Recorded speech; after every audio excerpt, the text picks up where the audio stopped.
bem, meus irmãos, a paz do Senhor Jesus, estamos apostos para a pré-aula da lição de número 6, aqui nos estúdios do CETAD, e estamos juntos com o pastor Adovilson Alves de Andrade. Paz do Senhor, pastor. Pastor, está esfriando já, né, pastor? Rapaz, baixou a temperatura no Paraná. Está aí, pastor Herpes, aos nossos irmãos, mais uma pré-aula para a glória de Deus, lição 6, será uma bênção com certeza.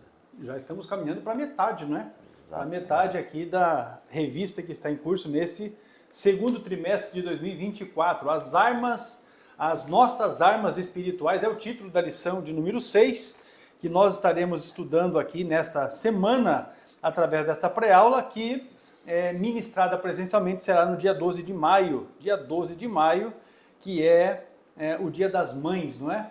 Nós desde já queremos aqui felicitar as nossas irmãs mamães, as que já são e aquelas que estão pretendendo ser, né? Deus abençoe cada uma de vocês com a sua presença gloriosa, fazendo frutífero esse ministério que é ser mamãe. Deus abençoe cada uma de vocês. Vamos lá então para o textuário da nossa lição, que está na segunda epístola de Paulo aos Coríntios, capítulo 10, e o verso de número 4, e diz assim: porque as armas da nossa milícia não são carnais, mas sim poderosas em Deus para a destruição das fortalezas.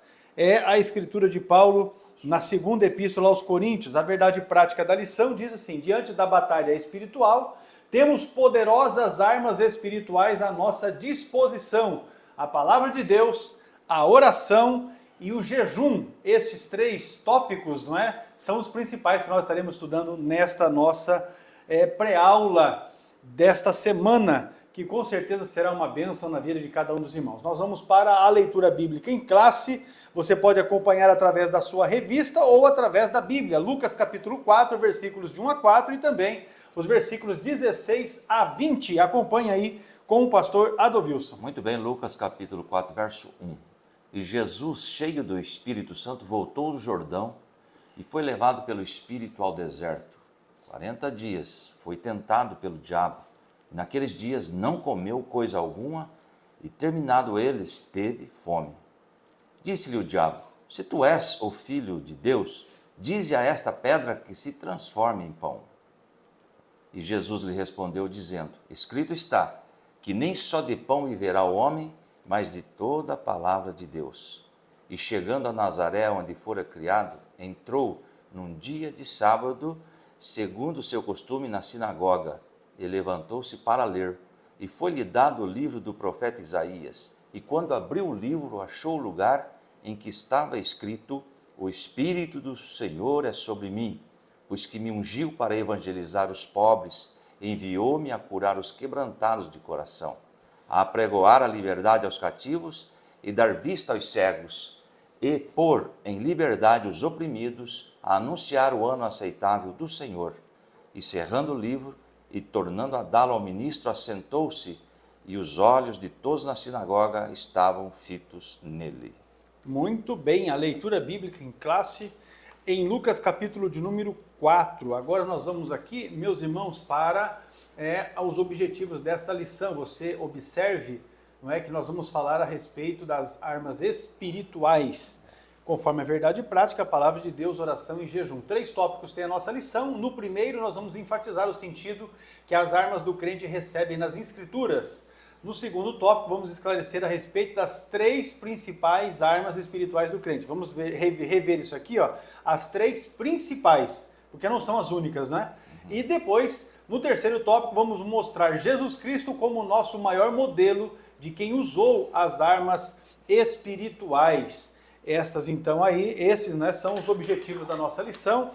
Vejamos também os hinos que são sugeridos para a organização do devocional da Escola Bíblica. Hino 212, os guerreiros se preparam, né, 225 e 305 são os hinos, a sugestão da CPAD para o seu devocional da Escola Bíblica. Veja que esta informação nós introduzimos, não é, agora a partir de 2024, por uma sugestão de um dos nossos alunos que assistem às nossas pré-aulas aqui. E se você tem sugestão e acha que devemos acrescentar alguma coisa ou suprimir alguma coisa, enfim, se a sua sugestão for para agregar, nós certamente estaremos atendendo. Você pode colocar a sua sugestão aí nos comentários da aula, não é? Para que a gente possa responder e de repente atender também essa questão. E é importante também dizer que se você tem alguma dúvida a respeito do conteúdo da lição, você também pode colocar no comentário da lição, porque nós não deixamos os nossos irmãos sem respostas, não é?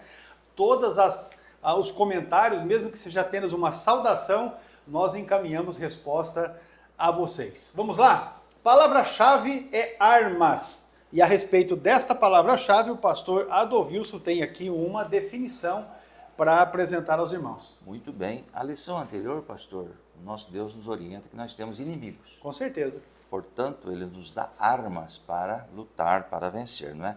Eu quero definir arma no singular primeiro. É qualquer objeto, instrumento ou aparelho destinado a atacar, defender ou com duplo fim de atacar e defender simultaneamente, não é? O adversário.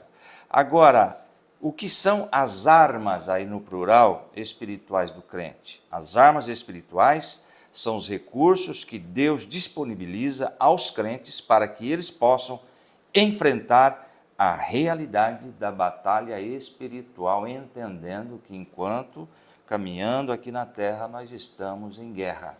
E Deus nos dá essas armas que nós vamos estar estudando aqui para vencer. Em nome de Jesus. Em nome de Jesus. Com certeza, esta lição, assim como tem sido as demais nesse trimestre, proverá meios de crescimento para a vida de cada um dos irmãos. Vamos estar aí cada vez mais abalizados. Na introdução da lição, nós vamos verificar que anteriormente nós verificamos os 3 opositores que são colocados como obstáculos na nossa jornada rumo ao céu. E esses opositores nós verificamos que são o diabo, a carne e o mundo. Agora, conforme diz o pastor, se nós temos oposição, Deus também nos municia.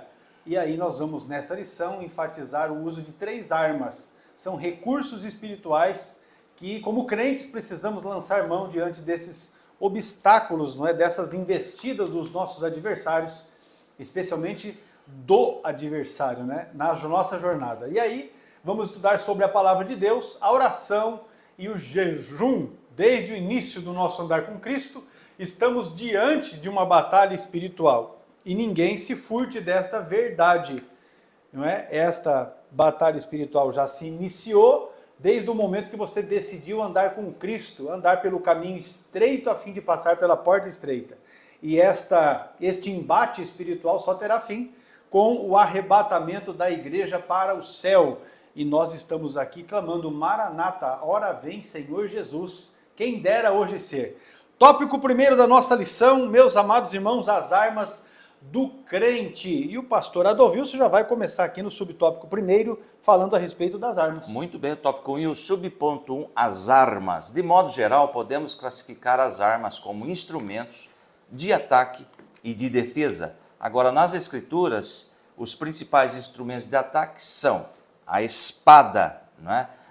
Nós entendemos também que a espada ataca, mas também ela defende. Lá em 1 Samuel 17:45 diz assim: E Davi disse ao filisteu: Você vem contra mim com espada, com lança e com dardo, mas eu vou contra você em nome do Senhor dos exércitos, o Deus dos exércitos de Israel, a quem você desafiou. Louvado seja o nome do Senhor. Outro instrumento aí de ataque é a vara, Salmo 23 e verso 4. Mesmo quando eu andar por um vale de trevas de morte, não temerei perigo algum, pois tu estás comigo, a tua vara e o teu cajado me consolam, tá bom? Outro instrumento de ataque, a funda, que nós conhecemos muito bem, lá em 1 Samuel 17:40. E em seguida pegou o seu cajado e escolheu no riacho 5 pedras lisas, colocou-as na bolsa, isto é, no seu alforge de pastor, e com a sua atiradeira na mão, que é a funda, não é? Aproximou-se do filisteu, outro instrumento de ataque. E também temos aí referência a arco e flecha, segundo a Reis 13:15. Eliseu lhe disse, né? Traga o arco e algumas flechas, e ele assim fez. Então são armas aí de ataque. E também temos a lança, Josué 8 e 18, disse o Senhor a Josué, estende a lança que você tem na mão na direção de Ai, da segunda cidade, né, quando eles tomaram posse da terra, pois nas suas mãos entregarei a cidade. Josué estendeu a lança na direção de Ai. Outro instrumento de ataque que nós temos aí é o dardo, lá em 2 Samuel 18, 14. E Joabe disse, não vou perder mais tempo com você. Então pegou 3 dardos e com eles transpassou o coração de Absalão quando ele ainda estava vivo na árvore. Aquele acontecimento que enrosca os cabelos, aí chega e acaba ali ele. por matar, por exterminar, não é?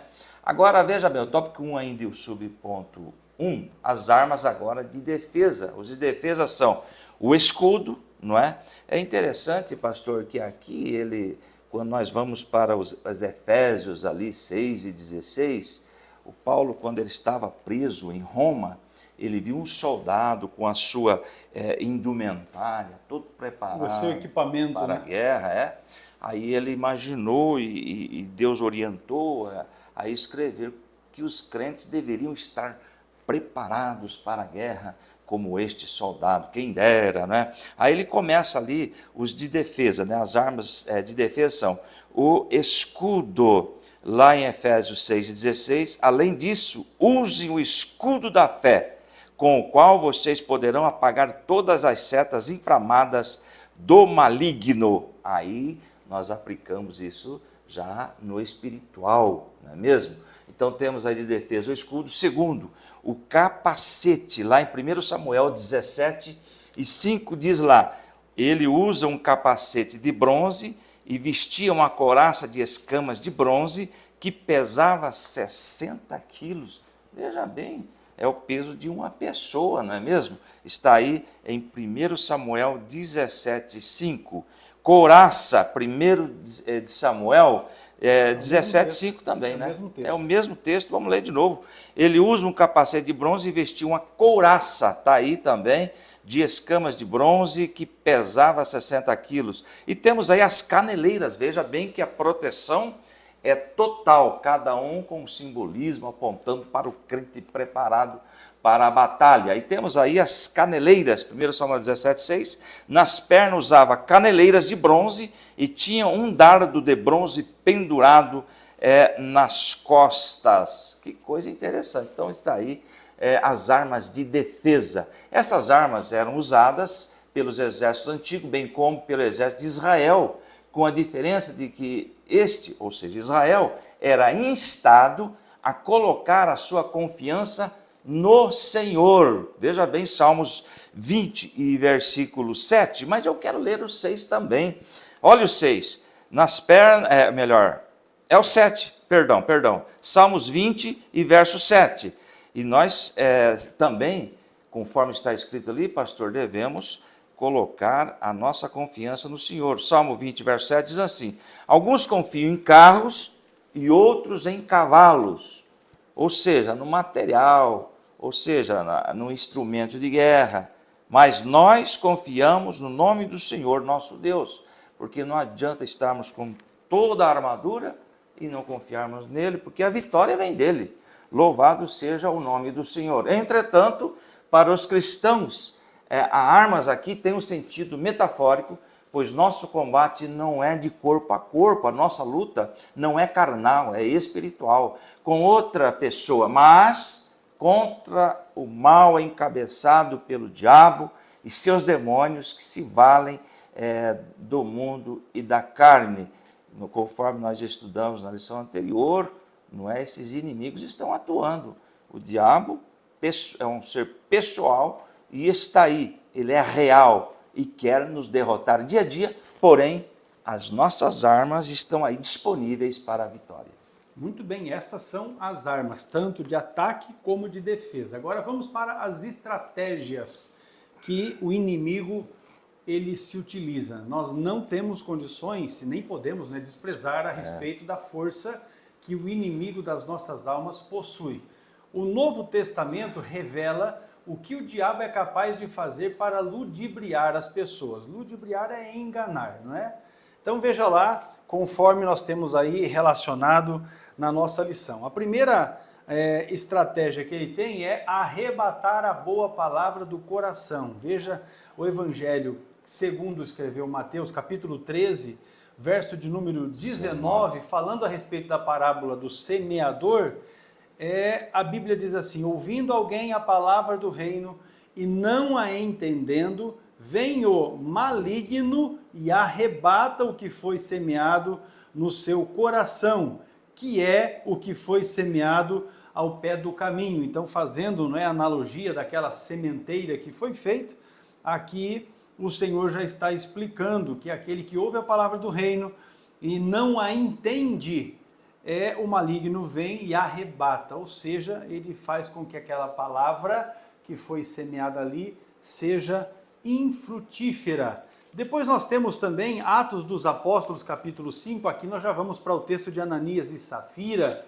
que é o fato de fazer com que as pessoas busquem altas posições, e no caso desse casal, por meio do engano, não é? Por mentiras, buscar altas posições com mentiras. Veja Atos capítulo 5, verso 3, disse então Pedro: Ananias, por que encheu Satanás o teu coração, para que mentisses ao Espírito Santo e retivesses parte do preço da herdade? Eles venderam o terreno e assentaram no coração de mentir, não é, a respeito do valor da venda e a respeito de deixar, não é, todo o valor. Eles retiveram parte do preço, porém confirmaram diante dos apóstolos e diante de Deus que haviam entregado todo o valor segundo aquilo que haviam feito de oferta, de doação. Então, usando de engano, Satanás também faz com que as pessoas mintam para o Espírito Santo. E aqui, no caso de Ananias e Safira, ambos foram mortos, ou tentam morreram, mentir, né? Ou tentam mentir. Porque acham, não é, que vão passar impune, e não passa, né?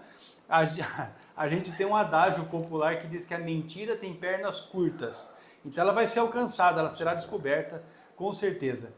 A outra estratégia que Satanás usa é fazer com que as pessoas possam trair, e aí nós vamos para o Evangelho, aí segundo o registro de Lucas, no capítulo de número 22, atenção para os versículos 3 e 4, que diz assim, ó: entrou, porém, Satanás em Judas, que tinha por sobrenome Iscariotes, o qual era do número dos 12, ou seja, o Judas que fazia parte do colégio ali apostólico, né? E foi e falou com os principais dos sacerdotes e com os capitães de como lhe entregariam. Ou seja, ele vendeu Jesus. A traição, não é, de Judas Iscariotes está exatamente nisso. Ele vendeu Jesus e essa também é uma artimanha que Satanás usa. E eu vou dizer para vocês, isso não foi só nos dias dos apóstolos, tá? Essa traição, ela é recorrente. Ao longo da história isso é recorrente e atualmente isso também é recorrente. Porque irmãos traem irmãos fazendo negócios escusos. E até por questão de posição, recentemente nós tomamos conhecimento de negócios sendo feito para venda de congregação, para venda de consagração de obreiros. Então, assim, uma coisa que beira a nojo, chega a ser nojento. Mas essas traições, conforme a de Judas Iscariotes, isso é recorrente nos nossos dias. E eu quero dizer que esse tipo de gente não fica impune. Veja o fim de Judas Iscariotes. A outra artimanha, a outra estratégia de Satanás é escravizar. E aí, meus irmãos, há muita gente que está na igreja, porém não é livre, vive de fato como escravo. Veja aí Paulo falando a Timóteo na segunda epístola, capítulo 2 e o versículo de número 26, diz assim, ó: a tornarem-se a despertar, desprendendo-se dos laços do diabo, em cuja vontade estão presos. Então é uma das artimanhas, é uma das estratégias de Satanás, escravizar as pessoas. As pessoas pensam que estão libertas, mas na verdade estão presas pelos laços do diabo. A outra estratégia, meus amados, é enfraquecer a fé do crente. Aí nós retornamos para o texto do médico Lucas, capítulo de número 22, para a leitura do versículo de número 32. Aqui o texto também nos dá esta orientação a respeito da artimanha que o diabo usa de enfraquecer a fé dos crentes. Veja o texto. Mas eu roguei por ti, para que a tua fé não desfaleça, e tu, quando te converteres, confirma os teus irmãos. Pedro dizendo para Jesus que iria com o Senhor aonde quer que fosse.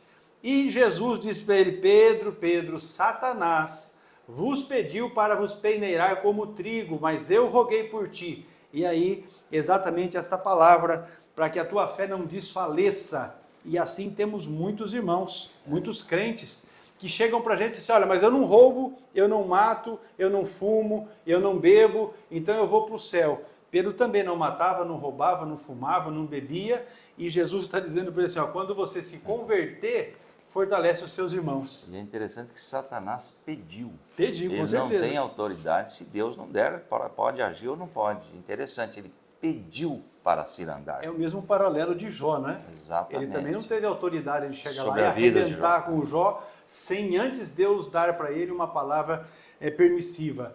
Para encerrar esse aspecto aqui, meus irmãos, a outra estratégia de Satanás é enganar com doutrinas demoníacas. E esse negócio, meus amados irmãos, esse está mais do que evidente nos nossos dias. Na primeira epístola de Paulo a Timóteo, capítulo 4, o verso 1 diz assim: mas o Espírito, aqui é o Espírito Santo, expressamente diz que nos últimos tempos apostatarão alguns da fé, dando ouvidos a espíritos enganadores e a doutrinas de demônios. E aí, meus irmãos, tem igrejas que se levantam, não é, com espírito, espíritos dessa forma, enganadores, espíritos com doutrinas de demônios, para ludibriar, para enganar. E isso também é estratégia do inimigo. Uma das estratégias que nós temos observado é que agora o Satanás está levantando homens e mulheres para fundarem igrejas que atendam às demandas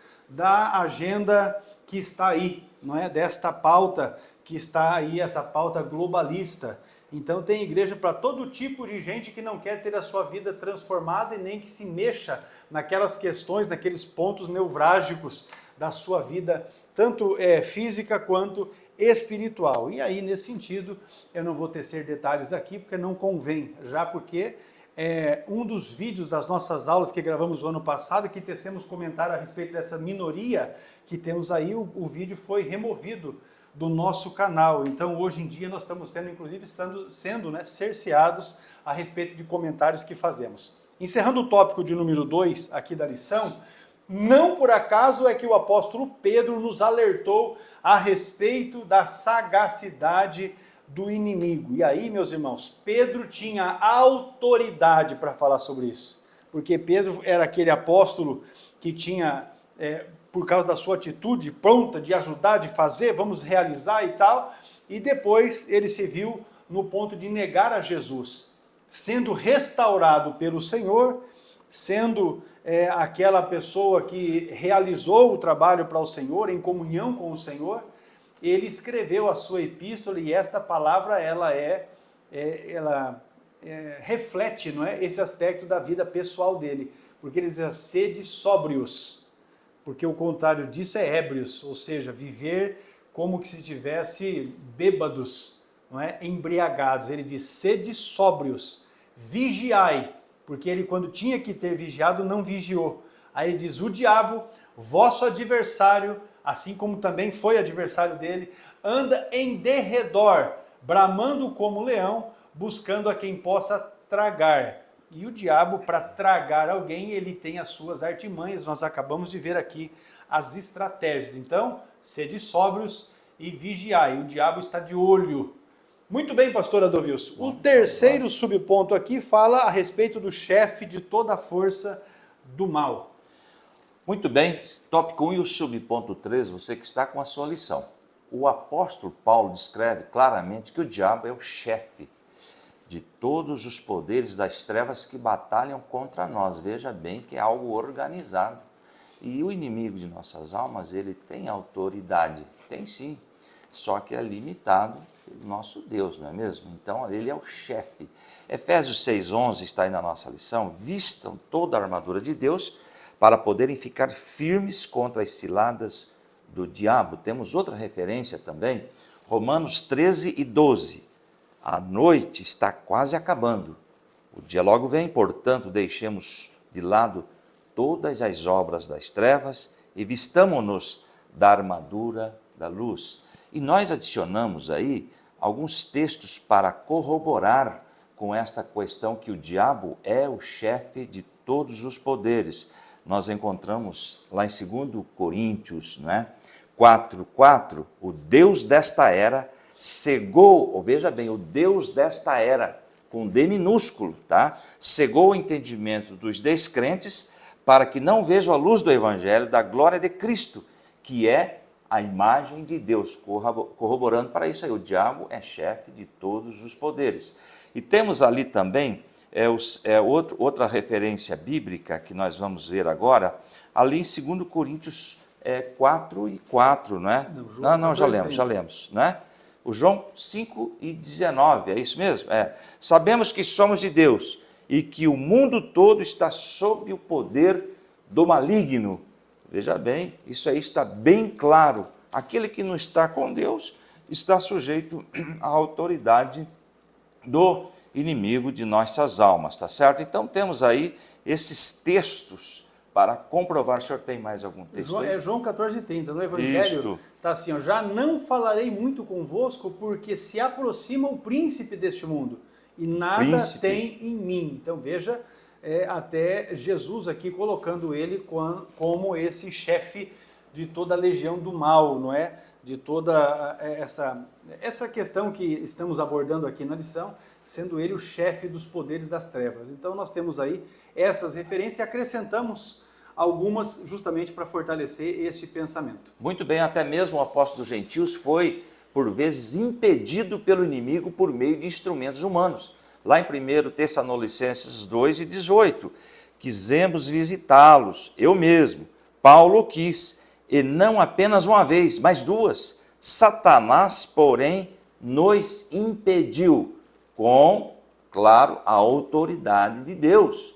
E essa é uma das razões que o apóstolo cunha Satanás como o príncipe da potestade do ar. Existem umas colocações interessantes aí, pastor. Enquanto ele estava ao lado de Deus, se rebelou, foi lançado nos ares, né? Na grande tribulação, será lançado sobre a terra, e por fim será lançado no lago de fogo. Veja bem esta queda, né, que ele está sofrendo. Destacando ainda a sua força e autoridade na hierarquia do mal, que tem toda uma hierarquia aí, o diabo é denominado Deus deste século com um D minúsculo, tá certo? Lá em 2 Coríntios 4:4, o Deus desta era, ou século, cegou o entendimento dos descrentes para que não vejam a luz do evangelho da glória de Cristo, que é a imagem de Deus, tá certo? Portanto, não podemos ignorar que o inimigo tem um reino extremamente organizado, com os seus servos, emissários, principados e também potestades. Veja bem Lucas 11:17, a seguir diz assim, e Jesus, conhecendo os seus pensamentos, disse-lhes, todo reino dividido contra si mesmo será arruinado, e uma casa dividida contra si mesmo cairá. E o versículo 18 de Lucas 11, se Satanás está dividido contra si mesmo, como o seu reino poderá subsistir? Veja bem que o próprio Jesus fala, todo o seu reino pode subsistir. Digo isto porque vocês estão dizendo que expulso demônios por Belzebu. E olha o versículo 19, se eu expulso demônios por Belzebu, por quem os expulso os filhos de vocês? Por isso, eles mesmos estarão como juízes sobre vocês. E o verso 20, mas é pelo dedo de Deus que eu expulso demônios. Então chegou a vocês o reino de Deus. E o 21, quando o homem forte, bem armado, guarda sua casa, seus bens estão seguros. 22, mas quando alguém mais forte o ataca, quem é esse mais forte? O Jesus que nós servimos. Ataca e vence, tira-lhe a armadura, em que confiava e divide os seus despojos. Então está aí essa organização do império do mal, do reino do mal, que está aí. Não podemos negligenciar este conhecimento. Essa é uma verdadeira organização criminosa, né? Exato. As armas do crente devem ser usadas contra as estratégias do inimigo. O chefe de toda a força do mal é aqui o resumo que nós temos deste tópico primeiro. Agora nós vamos fazer um breve intervalo e já retornamos na sequência para falarmos sobre o ponto de número 2, as 3 armas espirituais do cristão. Já voltamos.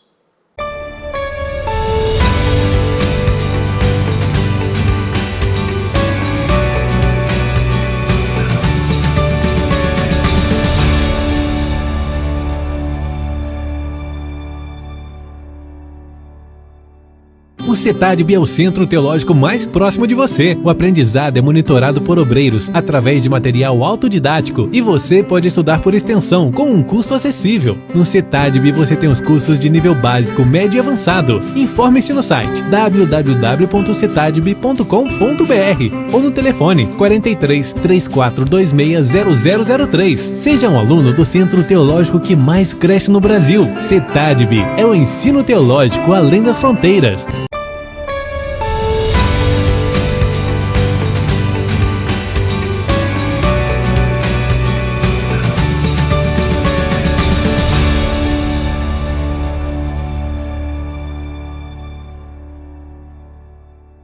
As 3 armas espirituais do cristão é o tópico de número 2 da nossa lição e nós já vamos aqui para a palavra de Deus. É o subponto primeiro deste tópico 2 da lição e vamos aqui já começarmos a respeito destas armas espirituais que o Senhor nos tem concedido.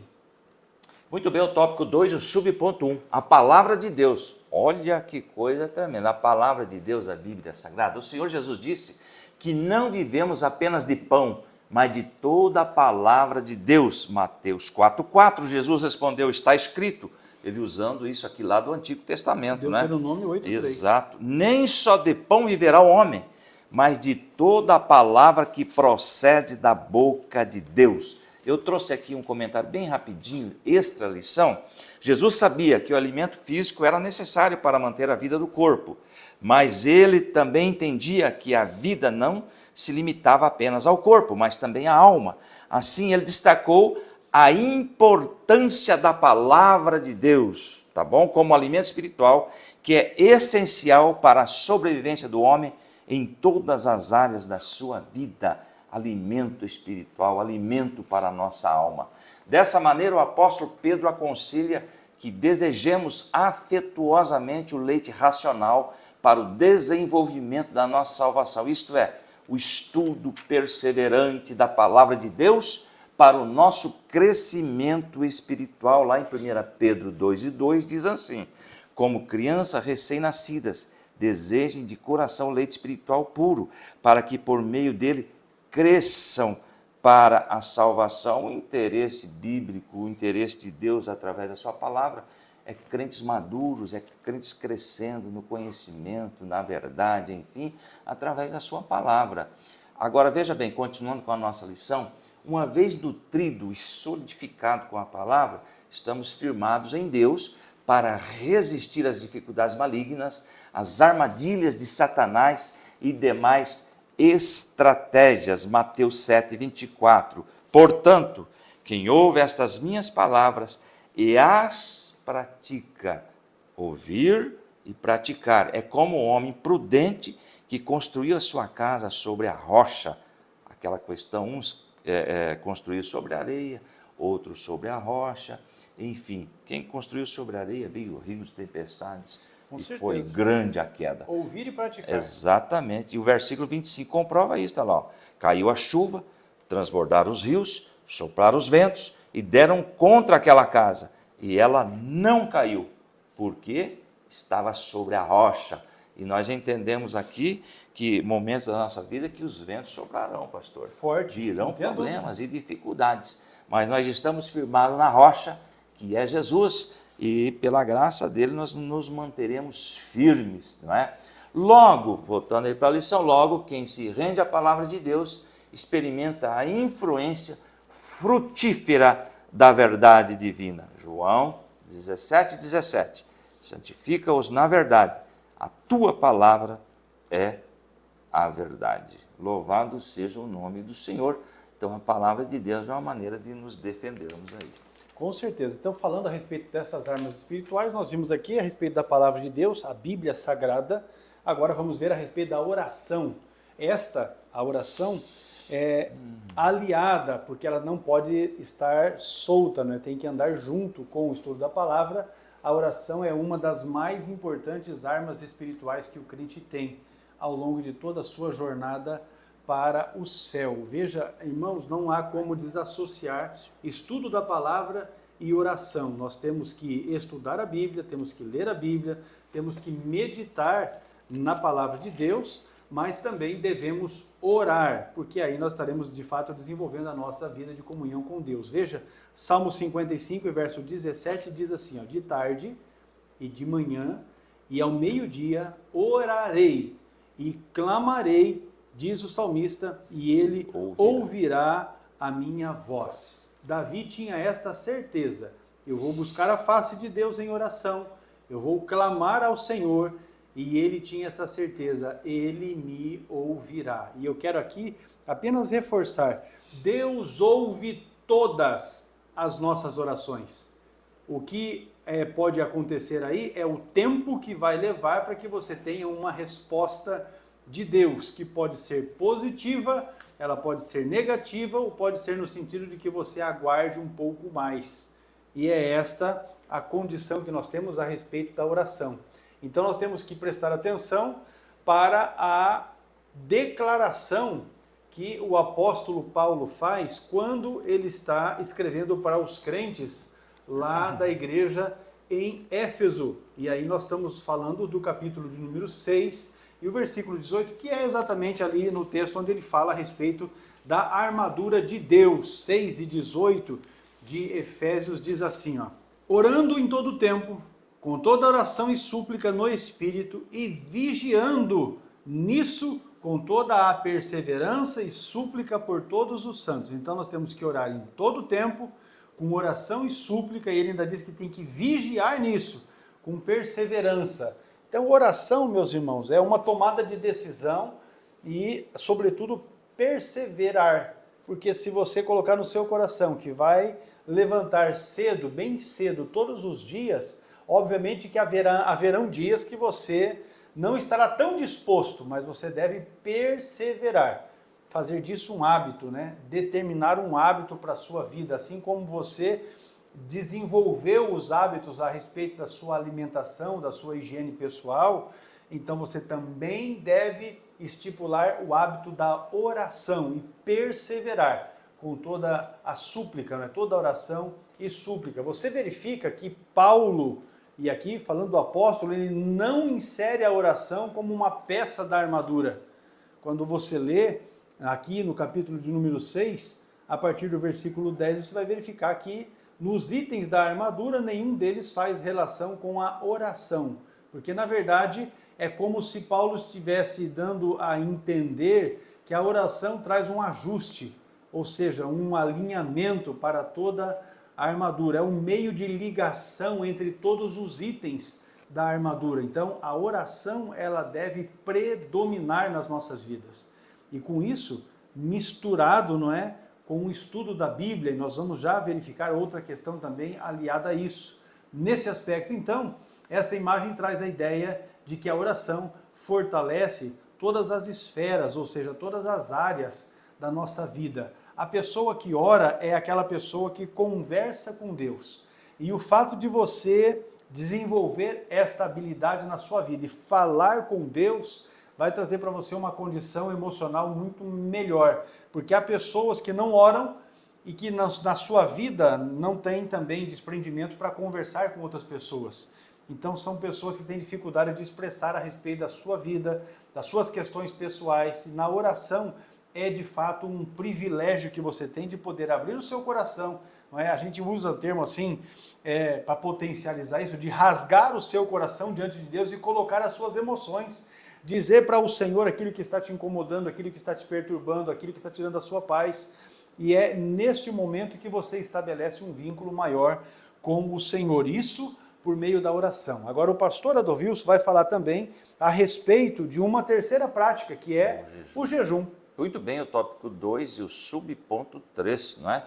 Aliados à palavra de Deus e à oração, Bíblia e oração, a prática do jejum é uma terceira arma espiritual do crente durante a jornada para o céu. O jejum, abster-se de alimento, né?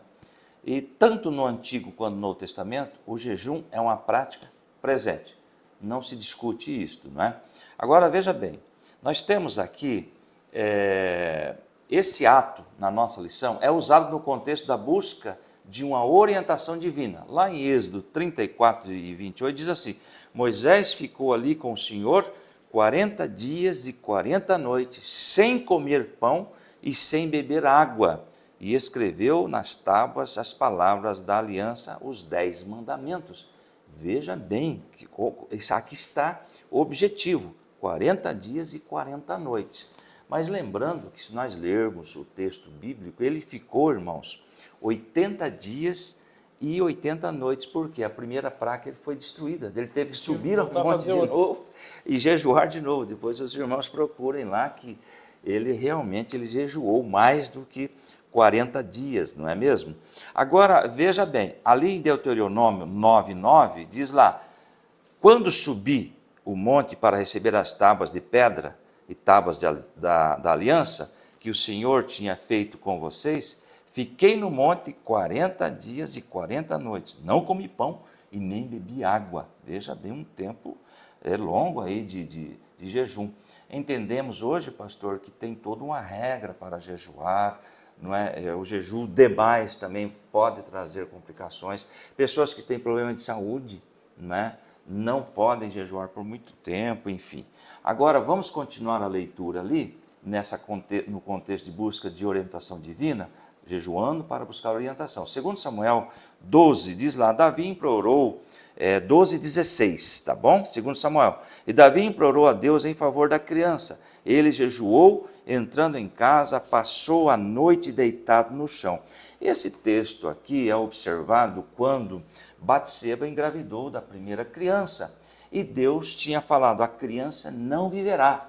Porém, nesse texto aí, de 2 Samuel até o 23, está esclarecendo, ele jejuou, ele orou, ele pediu, ele clamou pela vida da criança.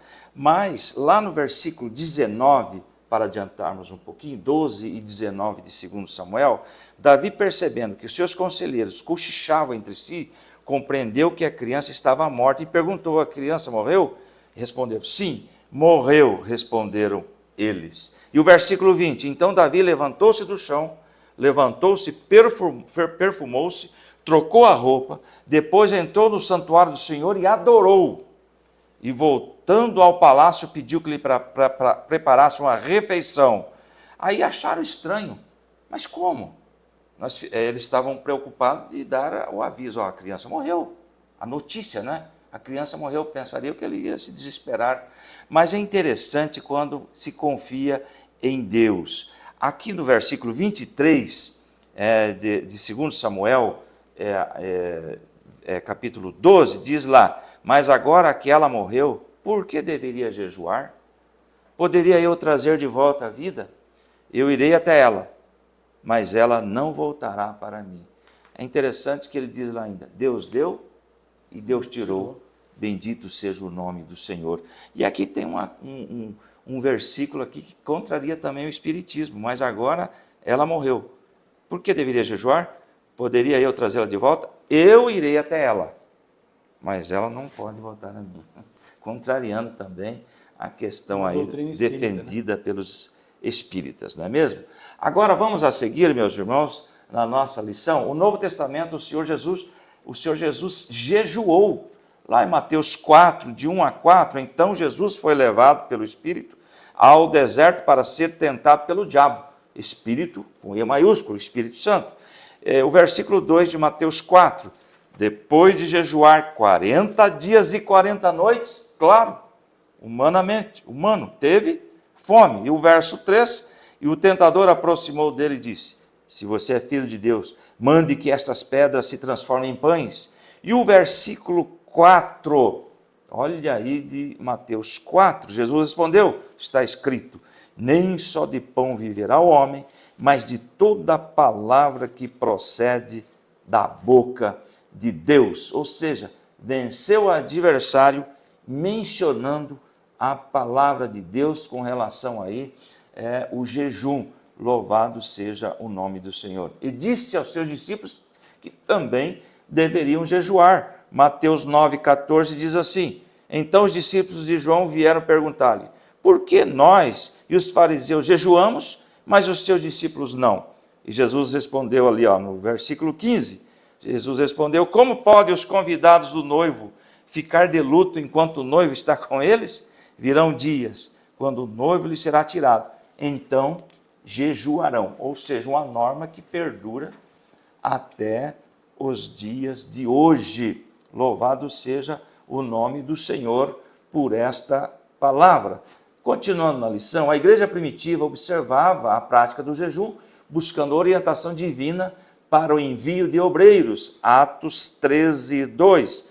Enquanto adoravam ao Senhor e jejuavam, disse o Espírito Santo, separai-me Barnabé e Saulo para a obra que os tenho chamado. E o versículo 3. Assim, depois de jejuar e orar, impuseram-lhe as mãos e os enviaram, através do jejum e oração, esperando aí uma resposta de Deus. Louvado seja o nome do Senhor Jesus Cristo. Estamos aí, a orientação divina para o envio de obreiros, acabamos de ler esse texto, tudo com oração e jejum. Muito bem, meus irmãos, continuando o tópico 2, o subponto 3, com relação ao jejum, pastor, eu trouxe algo aqui que eu preciso ler. Eu preciso ler Isaías 58 para fazer uma colocação sobre jejum, tá certo? O verdadeiro jejum. Tem algumas bíblias que tem um título lá, o verdadeiro jejum. Isaías 58, é uma leitura, tem alguns versículos aqui, mas eu preciso fazer em nome de Jesus. Isaías 58, 1 diz assim, o Senhor Deus diz, grite com toda a força, sem parar, grite alto como se fosse trombeta, anuncie ao meu povo, os descendentes de Jacó, os seus pecados e as suas maldades. Verso 2, de fato eles me adoram todos os dias e dizem que querem saber qual é a minha vontade, como se fosse um povo que faz o que é direito e que não desobedece às minhas leis. Pedem que eu lhes dê leis justas e estão sempre prontos para me adorar. Olha o versículo 3. O povo pergunta a Deus, que adianta jejuar se tu nem notas? O povo falando. Por que passar fome se não te importas com isso? O Senhor responde, a verdade é que nos dias de jejum de vocês, ou melhor, nos dias de jejum, vocês cuidam dos seus negócios e exploram os seus empregados. Aqui tem uma questão de jejum, como deve ser feito o jejum. Agora veja bem o versículo 4 de Isaías 58. Vocês passam os dias de jejum discutindo e brigando e chegam até bater uns nos outros. Será que vocês pensam que quando jejuam assim, eu vou ouvir as suas orações? Olha só. E o versículo 5. E o que é que eu quero que vocês façam no dia de jejum? Será que desejo que passem fome e que se curvem como um bambu, que vistam roupa feita de pano grosseiro e se deitem em cima de cinzas? É isso o que vocês chamam de jejum? Acham que um dia de jejum assim me agrada? Veja bem, e o versículo 6. Não é este jejum que eu quero. Eu quero que soltem aqueles que foram presos injustamente, que tirem de cima deles o peso que os faz sofrer, que ponham em liberdade os que estão oprimidos e que acabem com todo tipo de escravidão. Versículo 7. O jejum que me agrada é que vocês repartam a sua comida com os famintos, que recebam em casa os pobres, que estão desabrigados e que deem roupa aos que não têm roupa, e que nunca deixe de socorrer os seus parentes. Então, o que eu quero falar com isso, pastor? Jejum é jejum, eu entendo. Não é só se abster de alimento, né? Jejum é acompanhado de oração e leitura bíblica. Alguém me perguntou, pastor, eu antes da manhã, eu não tomo café durante a manhã, eu só vou entregar o meu jejum na hora do almoço. Aí ele vai trabalhar, mas lá ele encontra problemas de dificuldades, discute, enfim. É o que está dizendo aqui. Não adianta isso, não é passar fome. Durante o jejum devemos meditar, devemos orar, e tem muita coisa sendo feita aí de uma forma errada que a Bíblia não autoriza. Por exemplo, alguém diz lá, o apóstolo está jejuando lá no monte e vai orar. A Bíblia diz o contrário. Isso aí, irmãos, e até o apóstolo Paulo jejuou também, não é? O apóstolo Paulo jejuou, e não dessa maneira, não para ficar se aparecendo, enfim, porque veja bem, deixa eu achar um texto aqui que eu marquei, com relação a Paulo também, 2 Coríntios 6 e 5, Isso aí. Ele estava lá, jejuou, não é? Em açoites, prisões e tumultos, em trabalhos árduos, noites sem dormir e em jejum. E lá em 2 Coríntios 11, 27 também, ele jejuando, trabalhei arduamente, muitas vezes fiquei sem dormir, passei fome, passei sede, e muitas vezes fiquei em jejum, suportei o frio e a nudez. Agora tem gente que fala, não, hoje eu estou de jejum. Chega e fala para todo mundo. Mas o que diz a Bíblia em Mateus 6,16? Quando jejuarem, não mostrem aparência triste como os hipócritas, pois eles mudam a aparência do rosto a fim de que os homens vejam que eles estão jejuando. Eu lhes digo, verdadeiramente que eles já receberam a sua plena recompensa.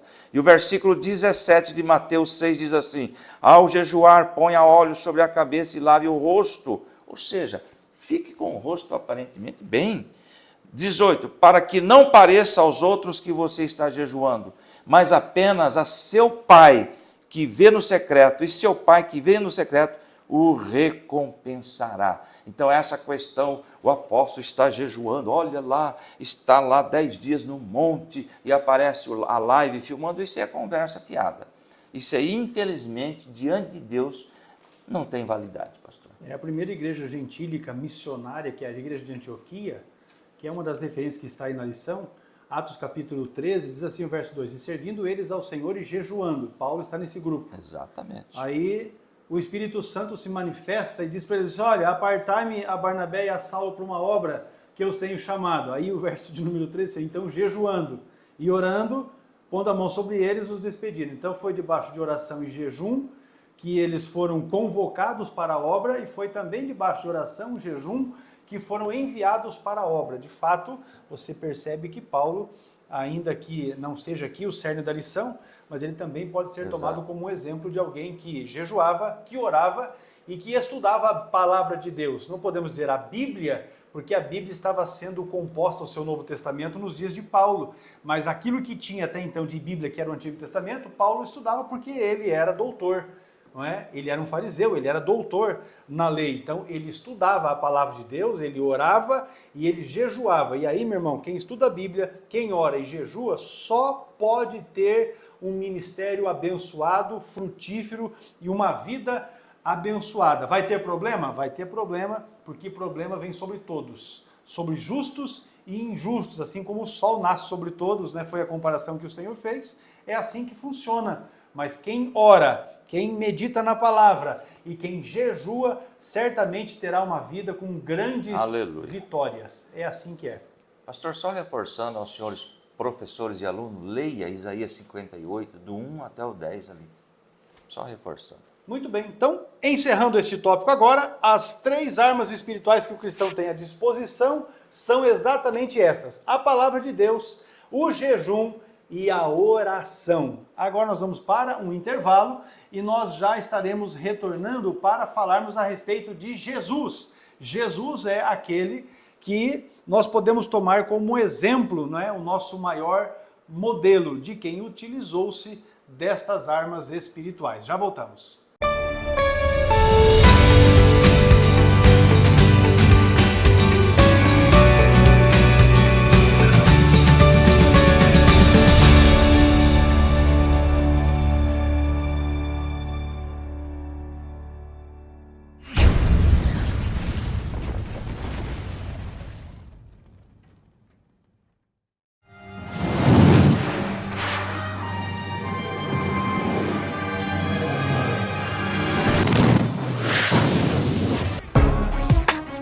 Quer ser um especialista em escatologia? Quer entender os desdobramentos da doutrina das últimas coisas? Então fique atento, porque o CETADB traz até você o curso Perguntas Escatológicas, esclarecedor, direto e objetivo sobre o assunto. O módulo único, que contém 250 páginas, traz explicações por meio de perguntas e respostas, referente a 101 dúvidas levantadas com mais frequência sobre o assunto.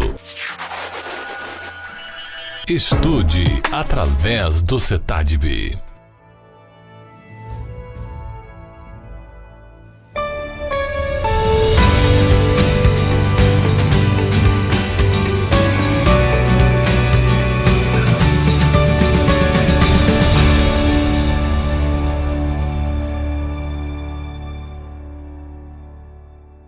Tópico terceiro da lição, Jesus Cristo, o nosso maior modelo. Vamos avançar aqui já para o subponto primeiro, vencendo o diabo com a palavra. Jesus, para vencer Satanás, também fez uso da palavra. Sim, tópico 3 do subponto 1. Há 2 episódios importantes que relatam o destaque especial que o Senhor Jesus deu à palavra. Lucas capítulo 4, né? O primeiro, enfatiza o Senhor Jesus venceu o tentador com a palavra, está escrito, né? Lucas 4:4, Jesus respondeu, está escrito, nem só de pão viverá o homem. E aí na nossa lição nós temos de onde ele retirou, não é? Do Antigo Testamento, Deuteronômio 8:3. É interessante isso aqui, assim eles humilhou, quando perguntaram por que é que Deus fez com que o povo caminhasse 40 anos no deserto. A resposta está em Deuteronômio 8, você lê o versículo 1, versículo 2, versículo 3, versículo 4. A resposta está ali. E o 3 diz assim, assim ele os humilhou e os deixou passar fome, mas depois os sustentou com o maná, que nem vocês nem os seus antepassados conheciam, para mostrar-lhe que nem só de pão viverá o homem, Glória mas a de Deus. toda a palavra que procede da boca de Deus. A vida espiritual depende da palavra, o alimento espiritual. Louvado seja o nome do nosso Senhor e Salvador Jesus Cristo. Agora veja bem, no segundo, está na lição, ele leu uma passagem do profeta Isaías na sinagoga em Nazaré e tomou para si o cumprimento do texto lido lá em Lucas 4:16, diz assim, ele foi a Nazaré, onde havia sido criado, e no dia de sábado entrou na sinagoga como era o seu costume, e levantou-se para ler. E o versículo 17 de Lucas 4, foi-lhe entregue o livro do profeta Isaías, abriu-o e encontrou o lugar onde está escrito, o verso 18, o Espírito do Senhor está sobre mim, porque ele me ungiu para pregar boas novas aos pobres, ele me enviou para proclamar liberdade aos presos e recuperação da vistas aos cegos, para libertar os oprimidos. E o verso 19, a proclamar o ano da graça do Senhor. E o verso 20 diz assim, então ele fechou o livro, devolveu ao assistente, assentou-se na sinagoga e todos tinham os olhos fitos nele. Então veja bem o destaque especial que o Senhor Jesus deu à palavra. E é interessante, né, pastor, que isso nós encontramos lá em Isaías 61, verso 1 e 2. O Espírito do soberano Senhor está sobre mim, porque o Senhor me ungiu para levar boas novas e boas notícias aos pobres. Enviou-me para cuidar dos que estão com o coração quebrantado, anunciar liberdade aos cativos e libertação das trevas aos prisioneiros. E o versículo 2 de Isaías 61, para proclamar o ano de bondade do Senhor e o dia da vingança de nosso Deus, para consolar todos os que andam tristes. É interessante sem saber que ele estava lendo um texto que se referia a ele mesmo, só que os senhores doutores da lei da época não aceitavam isso. Interessante. O pastor foi até o versículo 20, mas o versículo 21, ele ainda proclamou esta verdade. Ó. Então, começou a dizer-lhes, hoje se cumpriu esta escritura em vossos ouvidos. E aí, meu irmão, dorme com um barulho desse, olha né? Aí, ó. Estava ali ouvindo o próprio Senhor, o próprio Deus que se fez carne, dizer qual foi o motivo do porquê ele veio, e aí ele arremata, não é? dizendo que esta palavra se cumpriu hoje nos vossos ouvidos. Muito bem, o tópico 3 e o verso 1 ainda, vencendo o diabo com a palavra. Nosso Senhor deixou claro nesses episódios que os princípios da palavra de Deus devem estar presentes em nossa vida na batalha contra o maligno. Pastor, e para isso nós precisamos estudar, conhecer a palavra de Deus, né? Por isso, nessa contenda o apóstolo Paulo, né, aconselha-nos a tomar a espada do Espírito, ou seja, a palavra de Deus, né, a única arma de ataque na armadura do crente. Ataque e defesa.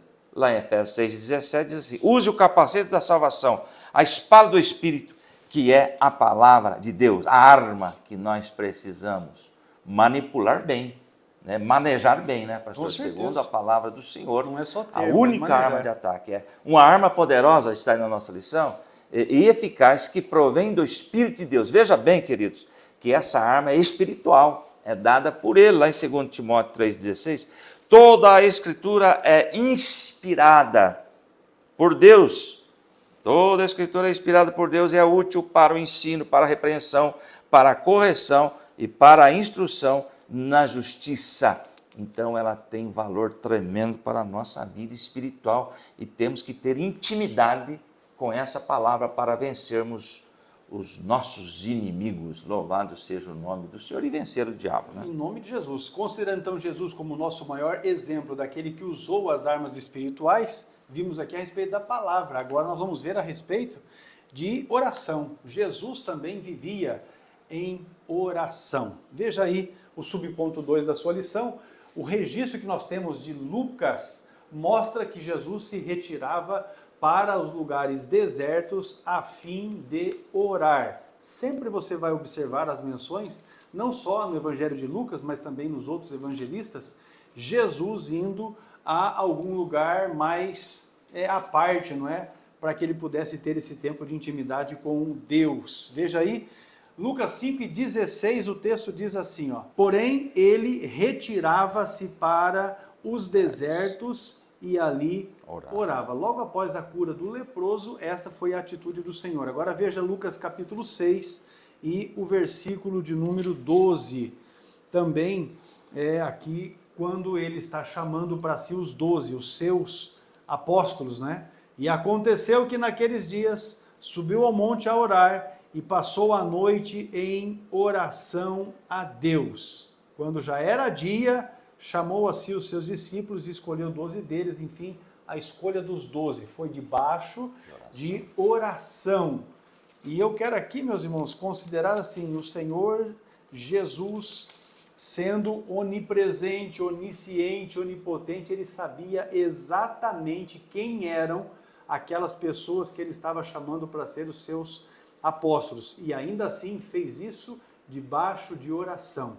Se Jesus, que era Deus, que tinha todo o poder, tomou a decisão de escolher as pessoas com quem ele andaria ou que andariam com ele debaixo de oração, imagine quanto mais importante é nós, réis mortais, não é? Fazermos também isso debaixo de oração, até para que possamos andar com pessoas boas, que tragam edificação para as nossas vidas, até para fazer valer a máxima que nós temos aí, que está na boca do povo, né? Diga-me com quem andas e eu te direi quem és. Ele orava pelos apóstolos, mas ele também orava pela igreja. O texto de João capítulo 17 é o texto que nós temos a oração chamada como oração sacerdotal de Cristo, uma intercessão completa que Jesus faz a respeito dos seus apóstolos, a respeito da igreja, a respeito daqueles que haveriam ainda de crer. Veja João capítulo 17, verso de número 9, diz assim: eu rogo por eles, não rogo pelo mundo, mas por aqueles que me deste, porque são teus. Agora, verso 20 a 22. Eu não rogo somente por estes, mas também por aqueles que pela sua palavra hão de crer em mim. E aqui nós estamos inclusos, né? Para que todos sejam um, como tu, ó Pai, o és em mim, e eu em ti. Que também eles sejam um em nós, para que o mundo creia que tu me enviaste. E eu dei-lhes a glória que a mim me deste, para que sejam um, como nós somos um.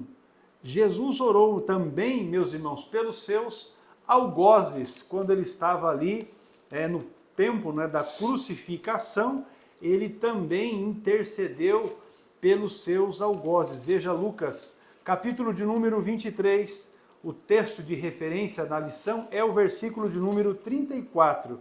E ele diz exatamente assim, ó, e dizia Jesus, Pai, perdoa-lhes, porque não sabem o que fazem. E repartindo as suas vestes, lançaram sortes. Exatamente no momento da crucificação, Jesus intercedeu pelos seus algozes. Mas também a oração, a intercessão por Simão, pelo Pedro, Lucas 22, nós já fizemos referência a esse texto na lição, mas aqui a leitura está mais completa a partir do 31. Disse também o Senhor, Simão, Simão, eis que Satanás vos pediu para vos cirandar como trigo, mas eu roguei por ti, para que a tua fé não desfaleça, e tu, quando te converteres, confirma os teus irmãos. Também Jesus aqui, fazendo uso da oração, orou por Simão. Também ele orou por aqueles que estavam ali no túmulo de Lázaro. Quando Lázaro morreu e Jesus foi para lá, porque disse ele para os seus discípulos que Lázaro estava dormente, não é? Havia dormido, ele então conclama para que aquela pedra seja removida do lugar, e o texto que nós temos aqui agora, do versículo 41, é esse. Tiraram, pois, a pedra, e Jesus, levantando os olhos para o céu, disse, Pai, graças te dou por me haveres ouvido. Eu bem sei que sempre me ouves, mas eu disse isso por causa da multidão que está ao redor, para que creiam que tu me enviaste. Então veja Jesus lançando mão da oração em diversos sentidos da vida, pela igreja, pelos apóstolos, pelos de seus algozes, pelos seus discípulos e também pelo povo em geral que estava ali em volta dele. Ele sabia o valor da oração e por isso gastava tempo. E o termo gastar tempo às vezes não seja o mais correto, mas ele aplicava do seu tempo. Ele fazia este investimento falando com Deus, que é a pessoa que deve ser ou deve ter a primazia no nosso diálogo. Primeiramente, falarmos com o Senhor, porque o nosso Senhor conta conosco para que nos dediquemos à prática da oração, selecionando um local reservado, horário e prioridade para buscar a Deus em súplicas.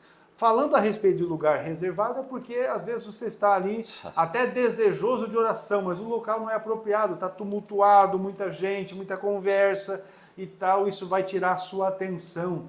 A outra questão importante, se você vai tirar um tempo para oração, desligue seu celular, porque senão vai entrar uma mensagem, vai chamar, vai tirar a sua atenção.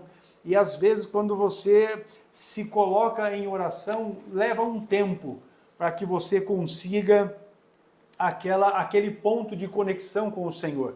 Não é já desde o primeiro momento, você precisa estar ali perseverante, até que você sinta a presença de Deus contigo neste tempo da oração. Mas faça isso com prioridade. Jesus viveu em oração, por isso ele também é o nosso maior modelo nesse sentido. Agora, jejum. Pastor, só uma colocação. Vamos lá. É interessante isso aqui, o senhor comentou aí sobre oração e leitura da palavra. Olha só, é rapidinho. Certa vez, perguntaram a Hayden Wilson Tozer, dos Estados Unidos, 1867 a 1963, famoso pregador do século XX. Senhor Tozer, perguntaram a ele, o que é mais importante, orar ou ler a Bíblia? Ele respondeu, em um pássaro, qual é mais importante, a asa direita ou a asa esquerda? Que resposta brilhante. Então está aí, os dois são necessários.